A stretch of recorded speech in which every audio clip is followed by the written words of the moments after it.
A young man sitting in a wheelchair looked at the cafe employee and asked, "Could you please exchange this into smaller bills?" She took the notes into her hands, examined them carefully, then suddenly said, "These bills are counterfeit." Without another word, she immediately handed them back to him. An elderly man sitting across the room had been quietly watching everything. Gently, he took the notes without drawing anyone's attention and secretly switched them. Then, with complete calm, he said, "Please check them one more time."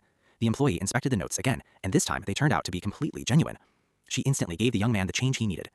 A little while later, the same elderly man stepped forward and softly said, "I'd like something to eat, but I don't have any money."